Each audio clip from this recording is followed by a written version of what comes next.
I didn't realize how much this shit mattered. It's a loop. I talk about this low testosterone loop. You get inside of it and then you get stuck in it because it just perpetuates itself. Like the shame comes out. I don't want to talk about this. So then you don't do anything about it, and it keeps getting worse and worse and worse. There has to be a moment where you pop out of the loop. Everyone's different. Sometimes it's like if you're like about to make love with your wife and you can't get it up. Like that's a big charged moment that can be seen as like, oh, now I need to do something about it. So like taking those moments that feel like shit and feel really bad and then transmuting that, alchemizing that into something that you can actually do. What if so much of society's problems could be solved with just fixing hormone? That's a big part of my mission.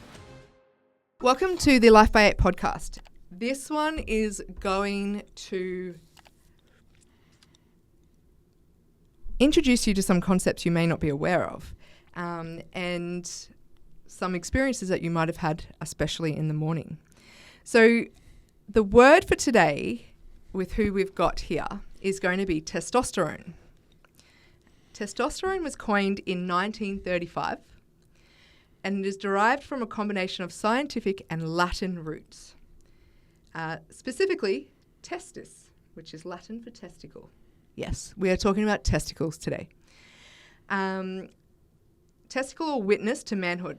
So the ster references its structure as a sterol or steroid hormone, and one is a chemical suffix denoting a ketone. So it was coined by researchers in the Netherlands. Shout out to the Netherlands, we do love it over there, after isolating the hormone from testicular tissue. So testosterone. And I didn't realize how much this shit mattered. I am a mother of two boys, 13 and 8. Testosterone has started to kick in to my eldest. But I am also married and have now got this, and I'm perimenopausal. So hormones itself has something that I've started to dive into. And who we've got for us today is Mark Holman, who knows a lot about this subject. So, Mark, welcome to the Life by 8 podcast. Thank you for being here. Yeah, awesome. I didn't know that about testosterone, so that's cool to learn that. Yeah, absolutely. I always start, I'm an NLP trainer and love language, so I usually start with a word because of the power of them. So tell us about you. Who are you? What do you do? Why are we talking about testosterone and testicles today? Yeah, cool. So my name is Mark Holman. I live in Austin, Texas, and I help men essentially optimize their testosterone naturally. And how I do that is holistically. I don't mess with TRT, which is just replacement in my opinion. I like to optimize naturally. So that's giving them things from like lifestyle, nutrition, supplementation, training, just like optimizing their life as a whole and how they show up as a man so that they can essentially live the life that they want. Why? Why do I do that? That was just really important in my journey. Like I come from a background of engineers. My father was a nuclear engineer. My brother's a nuclear engineer. My grandfather was a mechanical engineer. So I had a lot of that in my bloodline. And I went down that path and worked a 9-to-5 job for about 3 years and went to university for 5 years to get that degree. And even throughout the whole period of learning about it, I didn't like it. I didn't want to do it. And then I got into the workforce and I was just like it sucks. I hate this. Every day I just didn't want to go to work. I didn't want to get out of bed. So I know and I've experienced the depths of what that is, of just the rock bottom. And I feel a lot of men experience that as well. They get stuck in this pigeonhole of doing all these things based on what society was like telling us and what we learned. But I don't feel like that's natural for every man. And it wasn't natural for me, so I had to make a switch. And it's not only just like your career and stuff like that, but it's also how you show up with your family in your relationships and breaking those patterns that have been like installed in you from your parents, the grandparents, and just like generations before them. So it's not just about the career, but it's about just how you show up in general, how you feel about yourself, how you feel about your life. Are you fulfilled? Do you like yourself? Do you like your life? All of these different things. And how did the engineering degree, how has that served you to understand how to support men with testosterone naturally? Yeah, that's a good question. That is like my analytical side. Yeah, absolutely. So I think with any coach, I feel like it's important to have both. So like the logical, the biology, the data of like, I read blood work, this is high, this is low, this means this, and then bringing it all into a logical piece of this is exactly what you need to do. So I feel like it served me from the science background there as 100%. Well. And then I've been able to develop the intuitive side through experience in coaching and just like living my life. Yeah, for sure. And that's why it's like, I think depends on what your belief is. Everything happens for a reason. You were meant to study that because the whole system of the body, and if you can understand engineering, you can understand or put that together, how it's put together differently than people who may not have that. Yeah, I'm super grateful for it too. I always say that, like, I agree with you. Like, everything happens for a reason. I had to go through that experience to find out what I didn't want my life to look like. So I had the complete contrast. So then I got clarity on what I did, like what I do want. Yeah. And then I was able to like move forward and go after that. So when it comes to men's work and testosterone, what do you find are like the most common things that people bring forward that testosterone ends up being the problem for? Yes. Big thing is always low energy. That's a big thing that the guys come to me with. The correlations there are massive. And it's interesting too, because sometimes they'll have a low energy problem and then we'll look at their testosterone and it will be on the lower end, but then the real cause is further upstream. Like, something causes low testosterone. You don't just have low testosterone. So that's how I view things. It's kind of like a symptom of the problem. The real problem is something upstream. So then we address the real problem that then like takes the handbrake off of testosterone production. So then that can go back up. So the things that low testosterone can affect is like sex life, like pretty much every area of life, from what I can understand. Because then with those things that it affects, a lot of shame comes from a lot of these areas. And men historically don't really talk much, which is why I believe men's work, humanity work, is so important, but men's work specifically, which is why I work with a lot of teenage boys, because the more we can be proactive about this, the more we can change the world in a positive way. So when it comes to the impact that low testosterone has and on shame in men, what are your thoughts on working with shame or where to start? Like if somebody's husband is, they think it's depression or they don't know what's going on, but something's going on with them, how do you approach it? How does a wife or a partner or even the man himself, where do they start? What do they do? Yeah, that's a good question, because like it's a loop. I talk about this low testosterone loop. You get inside of it and then you get stuck in it because it just perpetuates itself. Like the shame comes out. I don't want to talk about this. So then you don't do anything about it, and it keeps getting worse and worse and worse.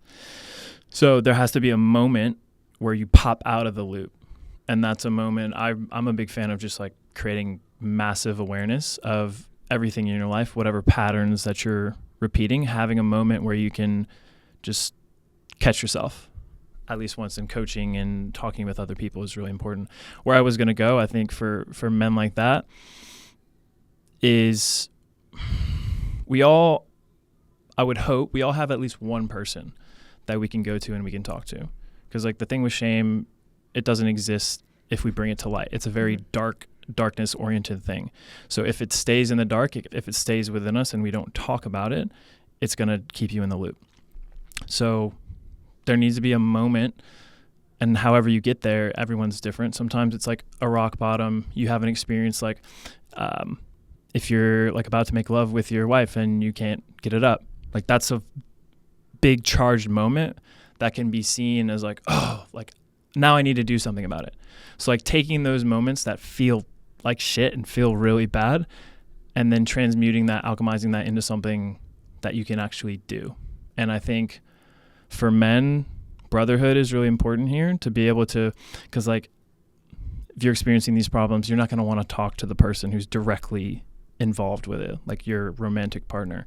So finding someone outside of that, whether it be a brother, a friend, just another man, even if you don't have that good of a relationship, just like that you trust and that you feel like you feel safe around him, to then share whatever this is, to just get it out, get it off of you, get out of the shame loop as well.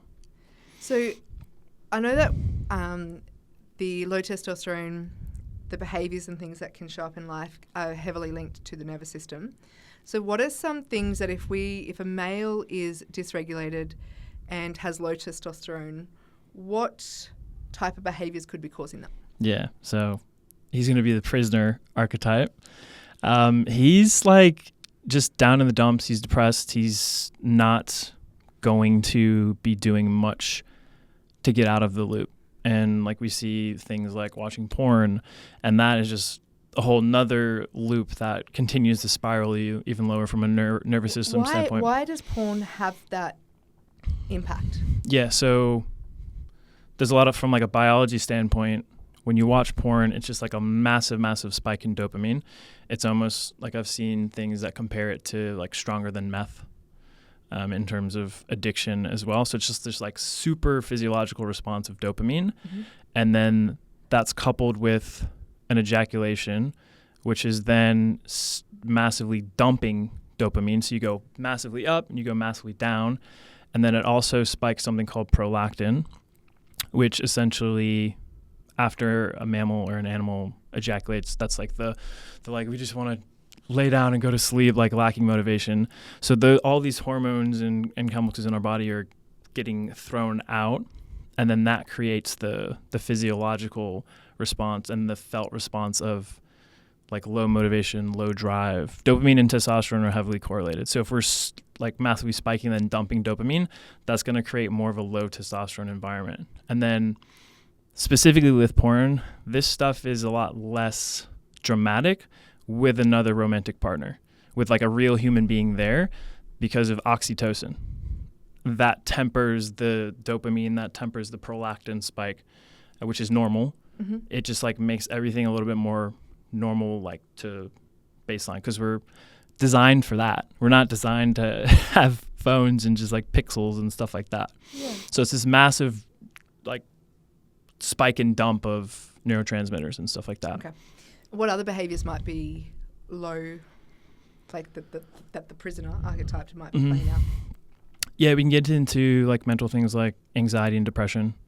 Social anxiety is a big one. Like there's a pretty cool correlation between social anxiety and testosterone. So the man who has low testosterone, he's going to feel more afraid, because testosterone at an optimal level, it essentially quiets the amygdala, which is the fear center in the brain. And that's why men with testosterone, they're more confident. And so that social anxiety of keeping to yourself, you're not putting yourself out there. So maybe you're not meeting people, you're not connecting with other people who can help your business succeed or your romantic life succeed. It's just an overall like withdrawn energy. Mm-hmm. And so if we're regulated and we have high testosterone, how could our life look? I keep saying our, I'm not male. How could that change somebody's life? Like to be regulated mm-hmm.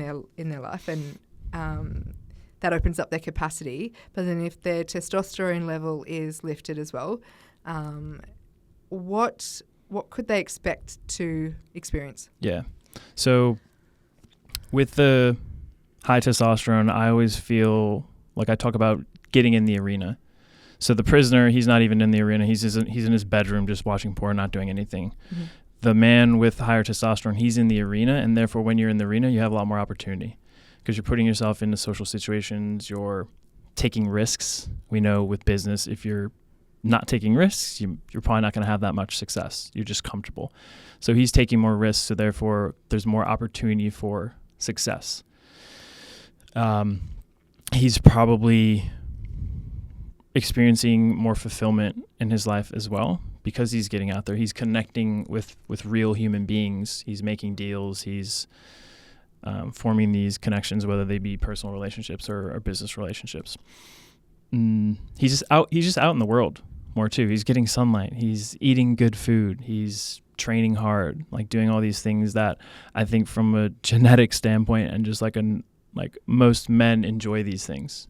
And I think the men that don't, maybe we look at their hormones and see if we change that, maybe they would start enjoying it. Be interesting if that's ever been studied. Yeah. There's so many studies that I want to do. There'd be so many. There's so many different ways. And that's the thing, like with, one thing I've discovered from a female perspective with hormones is like, yes, we have our menstrual cycle, but perimenopause is so new in regards to being studied.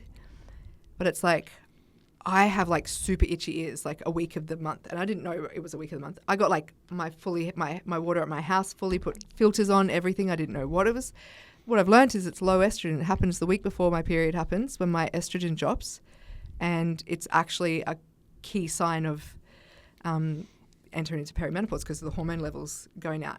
And it's like you sort of hear stuff, but until it's like relevant to you, it's like you don't really pay attention to it because it's, you know, the one thing, it's more of a mineral or whatever it is rather than a hormone, is like iron levels. Like people talk about that being out or being low on that and those sort of things, but I don't hear many people talk about the importance of other, like testosterone, estrogen. We talk about dopamine a lot more now with the rise of technology and the impact that's having. Is it like the number one place you would get somebody, a man who's feeling down or feeling stuck, to go get their bloods done first? Yeah, 100%. That's where I start with everyone. Even if they're like, yeah, I feel fine. Like, I still get a lot of those guys, and then we might look at their bloods and the testosterone's low. And I'm like, wait, you could be feeling like so much better. And I feel like men normalize that as well. They normalize the feeling okay, and they don't really know what high testosterone would feel like or how much better that they could feel. Like potential possibility. Yeah. Like they're operating at like 40%, 50%. And then we can even see that on bloods, like quantifying everything. This is how many markers you're out of range. This is by how much. And we can essentially give you like a score of like, this is how much you're operating at. Yeah. And then if we improve these few things, you can get up to 70, 80, 90%. Can you be too high? For testosterone? We're using low and high. I'm like, well, what is the range? Yeah. Yeah, that's a good question. Where do I want to go with this? You can be too high, but that's usually when people are injecting with TRT, which is testosterone replacement therapy. And some people think that that's just the cure-all. Like, I have low T, I'm going to inject it, which can work and might work for some people. But then we also have to understand that the body is like crazy interwoven. Everything is intelligent. Yeah, it's intelligent essentially. And so just doing this one thing, it has a lot of repercussions potentially. And then you're just slapping a Band-Aid on this. You're not actually addressing why you have low testosterone. That's like my main bone to pick with people who would just hop on TRT. It's like, there's a reason why your testosterone is low, and we need to address that. But that's not easy. Yeah, it's just we just want this quick fix. We want the magic pill, which essentially it is. Yeah. But even on the downstream of that, like, we can get technical. Like, SHBG might still be high. Your free testosterone might be low, and therefore you're not going to actually get the impact that you want. Your estrogen can be much higher, and that can throw off the ratios, and that can create the like roid rage and the anger that men associate with higher testosterone levels because their testosterone is still high, and then because it's high, testosterone eventually converts into estrogen. So then they're both high, and it might be that there's a dysfunction in your body that is making more of the testosterone go to estrogen, and therefore that dysregulates things, and you can end up with a bunch of different issues. That's like so much that I learn about when it comes to the body is, like when we replace it with something artificial or we go for the easy way, it's like there is always a payoff. There's always a debt to pay at some point. Yeah.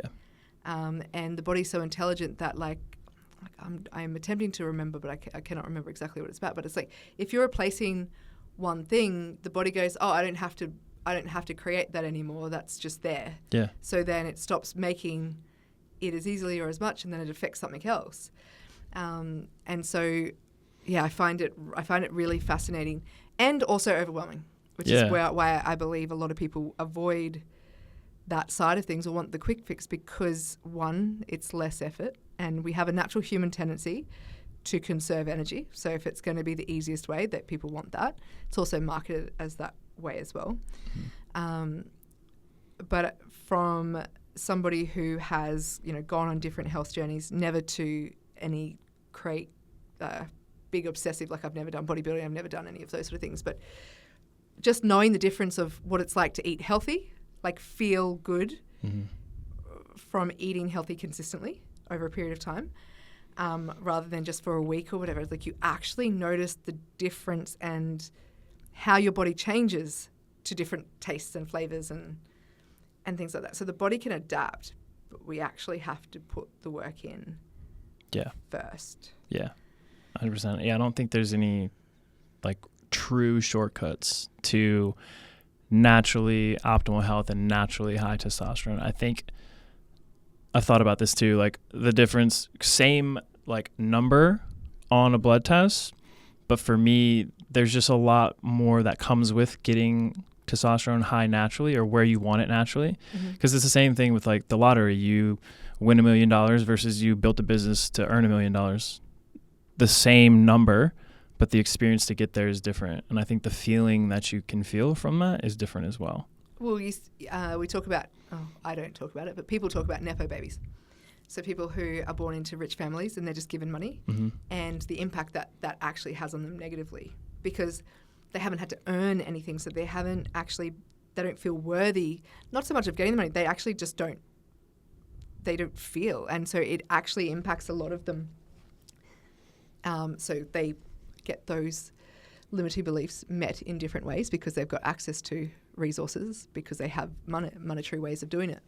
And that ends up quite a lot of the time negative in addictions and sometimes death. But it's like, and even winning the lotto, so you win $1 million, it's like your nervous system doesn't have the capacity to hold it, doesn't know what to do with it. So energetically, you spend it, something happens, it gets lost. There's a difference in earning something. And there's this quote that was from a podcast I listened to recently, which is like, we're having to engineer uncomfortable things into our lives because we have become too comfortable. And so ice baths, which I fucking hate, but we do them at Lafayette, ice baths is like a way to get uncomfortable. Like we're having to seek out moments of being uncomfortable to get the grit, to get the resilience, to get this chemical makeup within us because society it's so easy now. Everything is too comfortable. Yeah. And so in a lot of men's retreats and a lot of things that I see and have done or run ourselves is things like ice baths, things like fire walking, things like walking on glass, all these things that like get you to be uncomfortable. Yeah. Yeah, I think that's a direct correlation to testosterone as well. Like that's how I call it the high T lifestyle, like engineering these ways in our lives where we need to do that because just how society is set up, it's so convenient. And I also look at convenience as like, that's almost like a polar opposite to testosterone because like convenience comes with ordering food from like Uber Eats, which is filled with seed oils and filled with other things that are going to naturally just lower your test. Plastics, very convenient. Like microwaving food in plastic, it's going to leach into the food you're going to eat. It's going to lower your test. Microplastics everywhere, like the toxins, like cleaning products that are just so amazing. They clean really easily. You don't have to wipe it at all. The chemicals in that directly are going to lower test. So there's all these different nonstick pans with Teflon. So great. I just have to wash it with water and clean it all off and the food doesn't stick. Chemicals in that are going to ruin your test. So devil's advocate or whatever you want to call it. Yeah. That shit's too hard for a lot of people. They're like, I can't be fucked trying to not do that. But the simple difference between going out to get your food from GYG instead of getting it delivered by Uber, just that simple difference of you actually having to go and get it versus the comfortable part of it just turning up at your doorstep, that in and of itself makes a massive difference in life. Because you've made everything so comfortable that you don't have to earn anything. Yeah. I like this thread of having to earn things. Yeah, because we can go on tangents like, oh, it's not tangents, but it's a very common one in the spiritual world and things of like natural and all of these things. But for a lot of people, some of those things are just too difficult. It's easier to use disposable nappies than cloth nappies with my child. So there's convenience, yes, and I agree with you on those parts.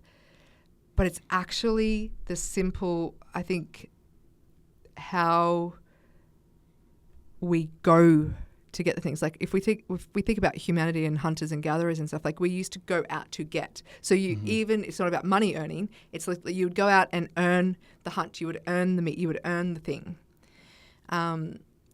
Whereas, like modern day conveniences, you can have drones dropping shit everywhere. You can order something from Amazon. It's there the next day. Like we don't have that much shit that's actually uncomfortable. The problem is now that all the systems are collapsing, in my opinion, we have children who are too comfortable. We have youth crime rates. I'm not sure what they're like in the US, but ours are going up. It's probably worse in the US. Probably guns. So we have all of these different areas that are collapsing, family units collapsing, men feeling like they can't father, children being withheld from men to get back at them. And that's not just one way for anybody who's listening. I understand that happens both ways, but predominantly children get weaponized, and that affects men in ways, I believe, more than women. But then there's also the domestic violence other side of that as well. So there's a whole lot of societal problems that it sounds so silly when I say it, but it's like that a lot of it stems from hormones. Like, it's to know if you are low testosterone or not. And I'm running this through the filter live as I speak, but it's like if what my clients and so forth experience with perimenopause and the change in hormones there that are misunderstood or not understood enough by what people think as doctors and people who should know. What if so much of society's problems could be solved with just fixing hormones? Yeah, that's a big part of my mission. Yeah. Because you might have heard the quote where it's like, hard times, or what is it? You know what I'm talking about? Like hard times, easy hard, times, easy, hard. Yeah, easy times essentially make hard men make easy times, and vice versa. We're like, we've been in the easy times creating soft men, essentially. Yeah. Low T men. That's I just like view it from there. Yeah. So like now we're having the pendulum swing where we're seeing society collapses and we're seeing the lack of strong fathers, and we know how that affects young boys and just children in general. That's the next generation that's been raised. So now it's like we're at this pivotal moment where we need this more than ever of like the strong men, the men with high testosterone. I think those two are synonymous. So yeah, really, that's like when I think about my contribution to the world, like that's a big part of it, of helping men optimize their hormones so that they can show up when the moment arises as one of those strong men to like help their family, help a neighbor, whatever is going on, so that they can step into that arena and succeed because they have the physiological prereqs to be a strong man. And that's one of the things that I'm super proud of with the work that we do, is like that my husband is willing to do the work and does the work, and it's not something that has to be forced. But the willingness to lean into the vulnerability, into the shame, into what's uncomfortable, because it gets modeled to our boys. Meaning, and I know that you're not a parent yet, are you? No. As a parent, we want the best for our children. Most people do. But it's like the best you could do for your children is to look at you. And I love that I get to impact that work in the early childhood centres and in the school that we have, and Montessori is a global curriculum or way of living. And I think I actually really, and I don't have data on this, so this is my own opinion, I actually think it's as simple as this. Yeah. Like it's actually as simple as... I love this because you're touching on like so many pieces of why I do what I do in the mission, because I know what it's like to have a really passive father. and how that has impacted me and how much I've had to claw myself out of like being a nice guy and being a people pleaser and all these different things. So I'm not a parent, but I've been a son. Yes. And I know how the parent can impact the son. So a lot of the work that I do isn't for the men, it's for the next generations. It's for how they show up in their life now with their families, with their unborn children, so that they can set a good example, so that they can be the man and the father that they needed. By the time this episode comes out, I would have already completed the production I'm doing, which is called The Making of Her. And it's like, I have a stage, it's a boxing ring, I'm doing ballet and I'm doing a boxing fight in it, and it's all about society's, version of what a good girl should become and the fight against, like, to become who we want. But the final song is called This Is Us. And I wrote these songs from, like, poems and stuff I wrote when I was a childhood and teenager going through what I went through. And the final song is it's not about the making of her, it's like the making of us. We need both. We need men. Yeah. It's like, it's as simple as those words. Yeah. And though I can make sense of why that is difficult for many people to hear, to see, to accept, yes, a women's world, whatever, it's like, it's a human world. We actually need humanity. And I tell the story the way that I do in this production because that is what many of us women journey. But I hope that more people get to a point in their journey where they realize that they don't have to do it on their own, and the importance of needing each other, just not evolutionary wise, yes, and science and all of those biological reasons, but also from the next evolution of consciousness. Like, there's this debate that I see multiple times at the moment, which is like around men's work, women's work, human work, like as in we've got this divide between women's work doing women's work and men's work doing men's work. I grew up playing football. I grew up playing soccer. American, I'll use soccer. Yes, American. So I grew up playing soccer, and I was in change rooms with men, like with teenage boys. Fucking helicopters. But the point I'm getting at is like, what is my point? My point is that men are deeper than society leads us to believe. Yeah. They are more than what they can do for others, so what they can do for work. But I'm saying this apparently, being a white male right now would be scary. But it is a conversation people don't want to have because the blame they put onto white men for the society and the history that we have, the patriarchy that we have right now. I am a mother of 2 white boys. Is that a privilege or is that a problem? I'm yet to know. But we are in a world where the pendulum has swung so far to a certain point that it's not about destroying the patriarchy or what we deem to be the problem. All the systems will naturally collapse. They have to. They have every time humans have evolved values levels. The human sacrifice is always a human sacrifice. This one is, more mental. We've usually had physical, like the loss of human life. But I wonder what it's like to be a white male right now. Yeah. I don't know because I'm not. I just know that I'm raising 2, and I sit with the question of, is that a privilege or a problem? Do you want my opinion? If you want to. I think with anything, just how I've been, my experience of the world, like everything's nuanced, right? So I think it's a bit of both. Like, I still think that being a white man wherever carries a lot of privilege. Just, if we look at all the terrible things that have happened elsewhere, there's an essential privilege with that. But I do also agree that the pendulum has swung, and I feel like society tends to find some group to marginalize or some group to blame.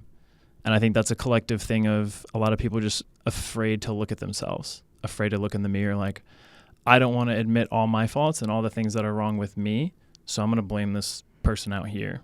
Whether if that's just like women hating men for something that's continually happens to them. Like they attract this certain type of man that then harms them in mental, emotional, whatever way, blaming it on men because that's their frame of the world. But in reality, if you're consistently attracting that, then maybe it's something that's not actually them and it's you. And you need to look in the mirror and really understand that maybe you're the problem. Like Taylor Swift thanks. said I it like pretty to blame well. people. Yeah, keep going. Taylor Swift. Yeah, Taylor Swift got it right. It was like, I'm the problem, it's me. I think with everything, you can look at that and literally anything that's happening in your life, in anyone's life, if something is consistently happening, that is a sign to tell you to look at yourself, look at the mirror and see what am I missing? What is this teaching me? Me and Kenny had that conversation like way too much. Where do you see the world in 10 years? 10 years, let's see, it's 2036. I don't know. That's a tough question for me to answer. Where do you hope I think, to see the world? I have a hope. There's a lot of doom and gloom and, mentioning society's collapse. I've read a book called The Fourth Turning. Have you heard of that? Nope. So it's essentially like what you're talking about. Societies rise and then they fall. We're in these just like ebbs and flows. And It's not Ray Dalio's work, is it? It's similar to that, but Okay, it's no. yes. But like, there's a lot of overlap there. We're essentially in the collapse. We're in the fourth turning. So shit is going to be bad. Shit has been like accelerating more and more as we continue closer to 2030. I think something's going to happen. Whatever that is, it's going to be big. It's going to be perceived as bad. It's going to be a challenge. It's going to create hard times for us to come out of it and get out of it to then start a new cycle in the first turning, which is a lot more prosperity, and just like a better overall societal experience. Because there's a lot of just heaviness everywhere, a lot of combativeness between different countries and just like energies and that.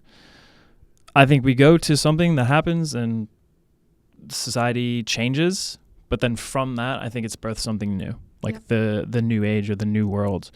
I'm not a doom and gloomer. Like shit will get weird, shit will get bad, but if we just look logically from humanities, like we always come out of it. What is the most important skill for a man to have right now? Most important skill. I think it is to be able to regulate himself with his emotions.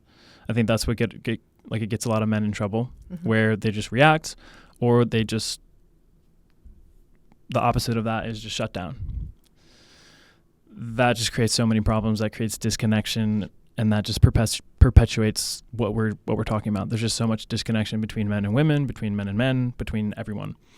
So to me, being able to regulate yourself, take whatever feedback you're getting from whatever, experience that, not internalize it, and just be like, okay, like I'm good, I'm grounded, and I can make a rational, logical decision about what happens next.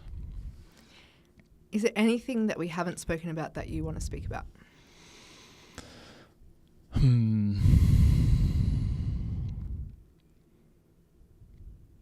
I think this has been a great conversation. Yeah, it has, absolutely. Yeah. I think we touched on a lot of it. I guess what's coming through right now is like testosterone and its importance on just health in general and longevity. So like if we look at, I love these studies where they look at, these are older men. So men with the like percentage of men who died or got Alzheimer's or all these different diseases, like the prevalence of them having low testosterone was very high. So it's something like having higher testosterone is protective. Yeah. It makes you live longer. It keeps you like not having these different diseases like Alzheimer's, dementia, things like that. Oh, I could go down that. I could tell you my woo-woo belief on dementia and Alzheimer's linked to autism.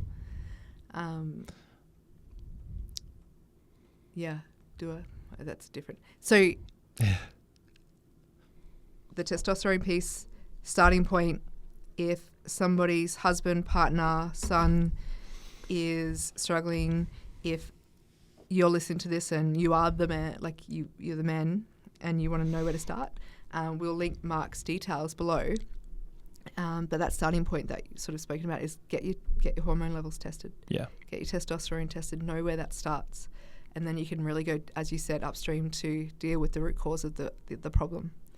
The simple fix is not always the best fix, and when you deal with the root cause, the change is more empowering because you're the one making the change. It's still not something external to you that's making the change, which is still disempowering. Mm-hmm. So the work that you're doing is so, so important. So thank you for taking on the mission and for doing the work that you're doing. I think people underestimate the importance of men's work. I think they stigmatize it, or they make it look like this spiritual thing, or these like drums of men getting together, or whatever it is. It's like, but there is so much culturally to, connection to land, connection to Mother Earth, to your culture, there's just so much. There is so much to it, beyond what people think it is. And any men who are regulated, grounded, who are willing to lead from that space, you're needed now more than ever. Yeah. So thank you for doing the work for my children, for the next generation. Yeah, appreciate that. Appreciate you. Thank you for being here. It's been lovely to have you. And I'm sure that hopefully I'll see you again. I know you head for Texas. You head home soon. Mm-hmm. Yeah. So hopefully see you back in Australia. If not, stay connected online. Yeah. And for those of you listening, check out the details below if you want to see how you can work with Mark or start the journey. Yeah. Awesome. And I have a quick free offer. Yes. If you go on my Instagram, you just DM me bloods. Yeah. There'll be a ManyChat automation. If you have blood work, you can just pop it in there. It'll get sent to me, and I can go through it and look at it for free. Amazing. And then if you don't have blood work, this is more for the US people. Yeah. I'll show you exactly like how to do it. Yeah. Awesome. Yeah. Awesome. Thank you. Yeah, of course.